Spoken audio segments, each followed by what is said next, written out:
Josh, so right away we might as well get into the thick of things, and let's discuss the main event for the UFC Interim Heavyweight Championship of the World. This weekend, we're going to be seeing that matchup against Derek Lewis and Ciryl Gane. Talk about just two very different ends of the spectrum as far as fighters, athletes, technical skill, whatever you want to try to corral them or put the label on them. Just complete opposites. Complete opposites of the spectrum. When you look at Ciryl Gane, you see an athlete. That dude is put together. He's stacked. He's athletic. Looks he's like fast. An action figure. It looks like an action figure, almost a defensive end. Like just a complete athlete. And then when you go over to Derek Lewis, you see a beast. Like he's not gonna run a crazy short time in a track athlete or a track meet or anything like that, but he has the power. He has the power, and he holds the power for long throughout the fight.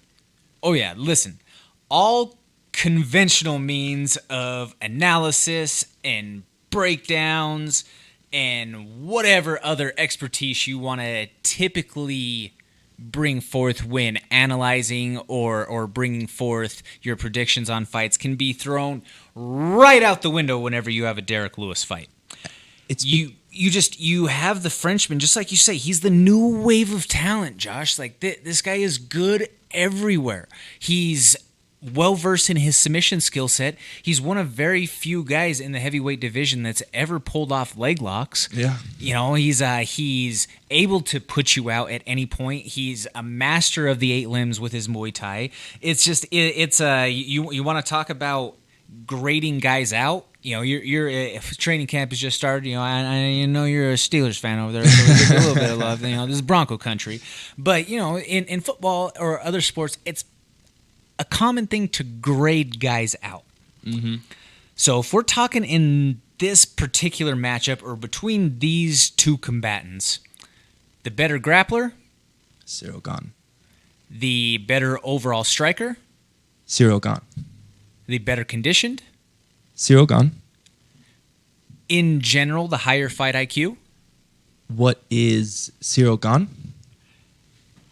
But once again, all of that can be tossed aside when you have the ultimate equalizer element of Derek Lewis' right fist. Ugh. Now, he can knock you out with both, but that right hand is something that has propelled him to the point of being the UFC's knockout leader. Yeah. He's tied for the all-time lead in history with Vitor Belfort, but should he go ahead and get this, he's going to be the sole leader at this point. He is the true knockout king. He has it tattooed right across his chest. Knockout Kings. That's gangster. So when you start talking to the fight IQ one is a little bit tough because you can say that you can't say that Derek doesn't have a great fight IQ or doesn't have at least a decent one because he knows when to punch the button. He knows when to have that sense of urgency, just like we saw in fights like the Volkov fight or in a fight like Curtis Blades where Derek Lewis also, this was news that broke, he tested for abnormally low testosterone levels in that fight with Curtis Blades. Really? About 200 points lower than what the average male for his age, weight, size, all of that does. Do you think that played in a factor of how hard he hit Curtis Blades? Well, he said that he believes that it played in a factor of how sluggish that he felt the entire time. Okay. He said that he felt trouble, that he couldn't just really get himself going and couldn't pull the trigger for the entire first round and had trouble just really feeling lethargic and couldn't move. Yeah. And he just happened to, when that opportunity came to shoot the uppercut, he shot the uppercut and the rest is history. Man, that was a crazy knockout.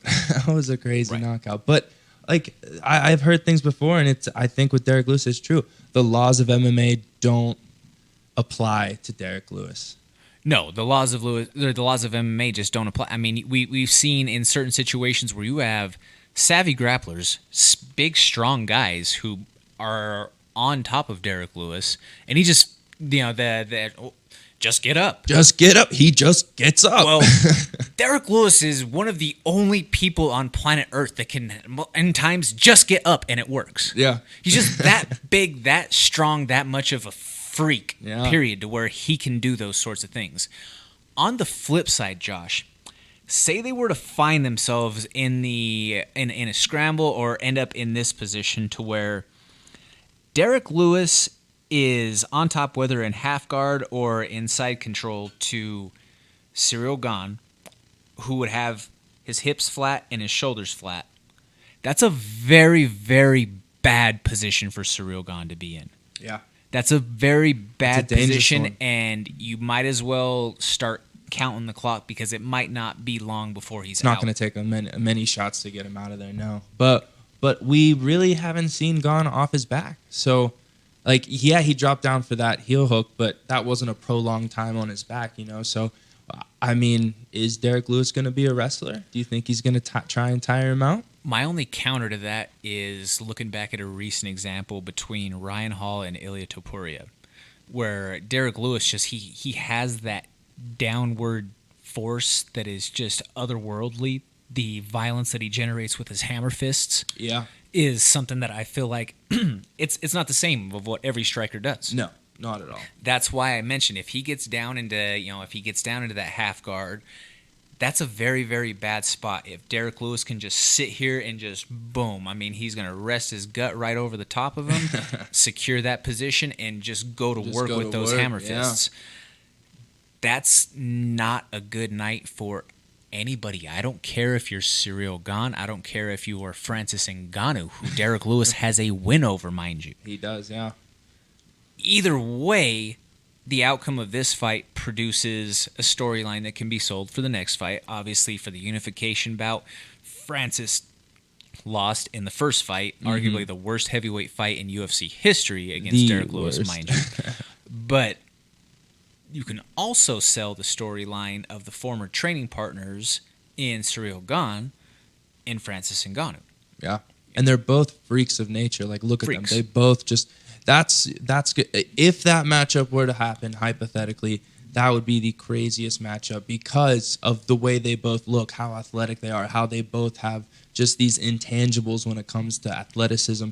It's just crazy. But if the Black Beast has anything to say about it, I'm sure he wants that title too. So definitely. And we've seen Derek Lewis, at least it appears that he's made the effort to be a lot more conditioned and in better shape. He has been looking in better shape, like a lot. And you could kind of see the evolution, like ever since when he lost to, was it DC, I believe? After that, after he got out wrestled like that, you could see a change in his whole training camp. You could see a change in his fights after that. Like, he has taken it a little bit more serious. So are we going to get the Black Beast that comes out who's been nose to the grindstone and he's completely evolved, or are we going to see an old school one? That's the ultimate question, and that's why you have to tune in on Saturday night. Josh, from a personal vantage point, I saw Derek Lewis fight Ilir Latifi cage side down in Houston, down at UFC 247, and Derek Lewis is one of the largest humans that I've ever seen enter the cage. That's a big boy. There's a lot. I mean, we've seen a lot of big fighters out there, but just the sheer mass, just his frame to the way that he's just thick boned all the way down, like his hands just look like two holiday hams that he just slugs away with, you know. So that just I don't know. You can't not like Derek Lewis, and the pop that he gets in Houston already is enormous. Can you imagine what the Toyota Center will be like if he were to have his hand raised on Saturday night? Oh, man. Which gets us into right here. What are our odds, or what are the picks for the night? So we're taking a look at the odds. We have the favorite at Cyril Gane at -380. The comeback on Derek Lewis at a +290. Josh, what do you think? Well, you know, like we said, all of the pros go to Cyril Gane, right? The MMA IQ, the strength and conditioning, maybe the strike and cleanliness, you know. But I'm gonna go with Derek Lewis because there is just going to be a charge in the Toyota Center, and there's going to be a feeling like it's going to take a massive effort to get Derek Lewis out of there. So I'm going Derek Lewis, third round knockout. Interesting, going with the third round there. I'm not exactly sure what the odds are on the third round, but I can offer for you that it is a +450 odds right now through most books. Obviously, folks, shop your odds out there. Everything we do is naturally courtesy of DenverSportsBetting.com. The odds currently are a plus 450 for Derek Lewis to score the knockout. Just knockout, doesn't matter when, knockout, period. Derek Lewis himself also had the quote, which blew up viral all over the internet today. We're going to be in there for 25 minutes.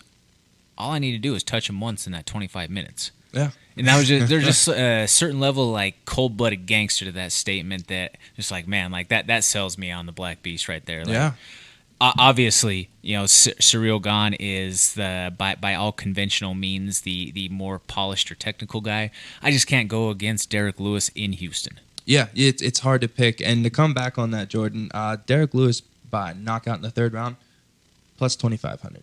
Plus 2,500. Yeah. Wow. So, okay. So that's massive value. That's a value There's pick right incredible there. value because right he like I said, he holds his power throughout the fight. So like you could see him, he'll get taken down. His conditioning's a lot better. That one with Curtis Blades, I believe it was what, the second round. Second round. Yeah, and he still had that pop. So I don't know. I feel like he can get it later in the rounds, if not earlier in the first or two. I'm right in line with you there. I totally agree. Moving along to the co-main, we have a bantamweight matchup between Jose, the King of Rio, Aldo Jr. going up against Pedro Munoz.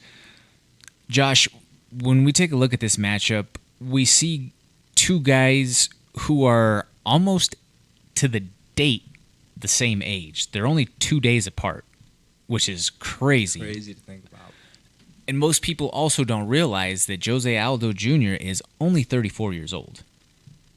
He had such a prominent reign through all of those early years in the WEC to being the inaugural featherweight champion in the UFC. A decade of dominance, a decade of being undefeated, which was, in many of people's eyes, shattered in 13 seconds, which is a true travesty, especially if you go back and you just look at how explosive, how eruptively violent, just the way that he would just rip those kicks, Uriah Faber's legs, to the way that he destroyed Mike Brown, to just opponent after opponent after opponent, to Frankie Edgar, Korean Zombie, Chad Mendez. Like he was so good, man. Yeah, and for all to be gone in 13 seconds, that's tough because, like, if you're a real MMA fan, if you've been around it for a while, you know who Jose Aldo is. Right. But the people who are just getting into it now, or when they were just getting into it when Conor was fighting him, it's a shame that no one truly understood. Like, that's the King of Rio right there. Like, that's the man. Like the boogeyman for forever. Forever. He did things that no other people could do at the time. Like, it was unbelievable.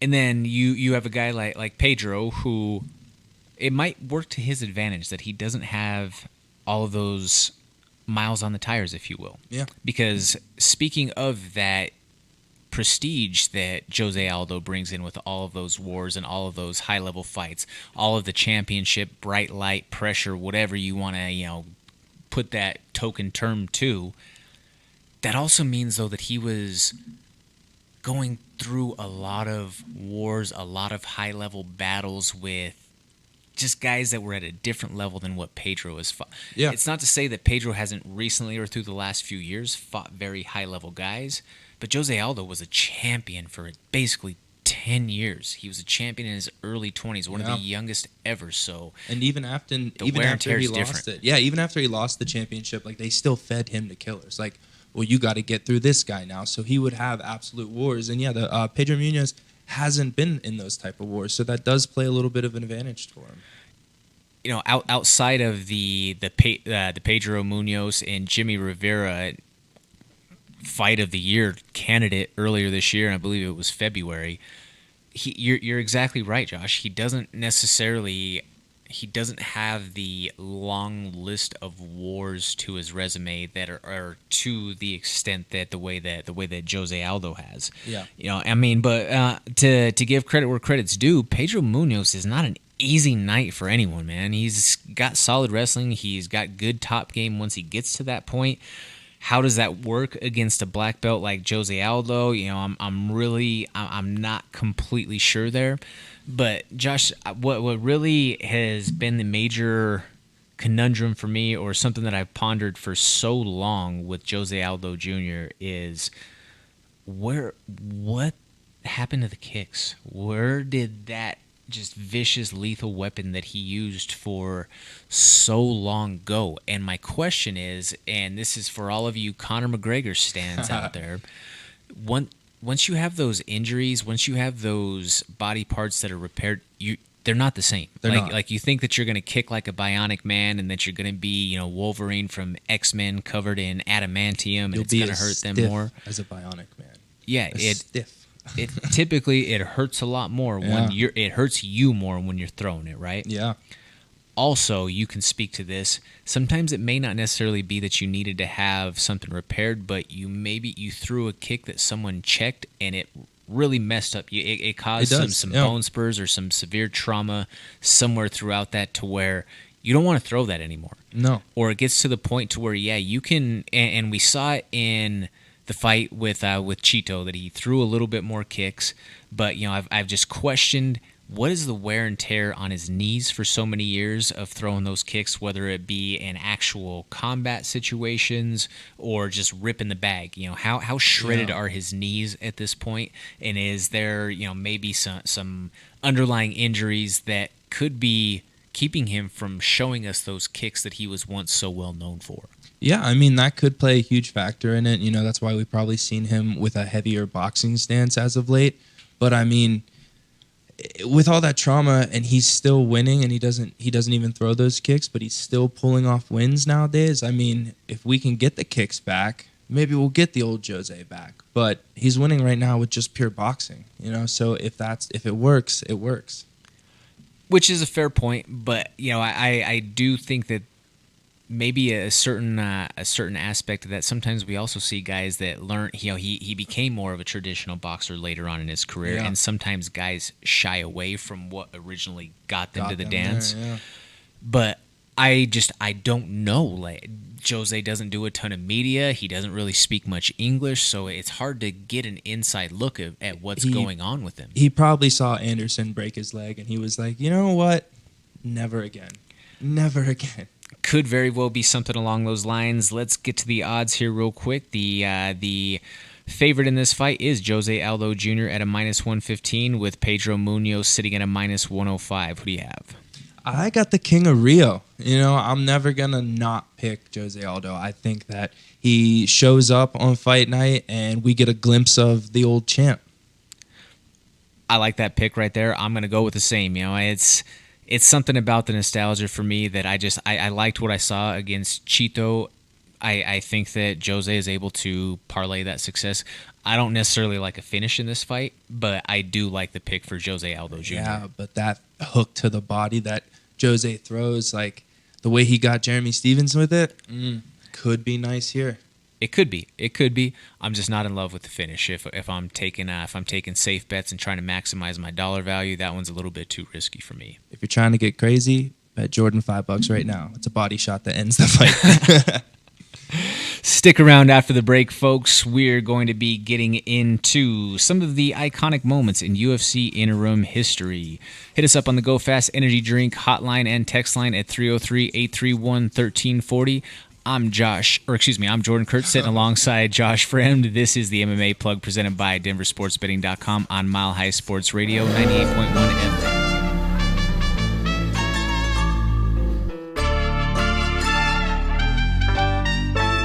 Yeah, little thick bitch, fine little mamacita. Always coolin' by the pool, drinking margaritas. Yeah, it's pippin' over here, and we ain't trippin' over pesos. I know it's good now, but luego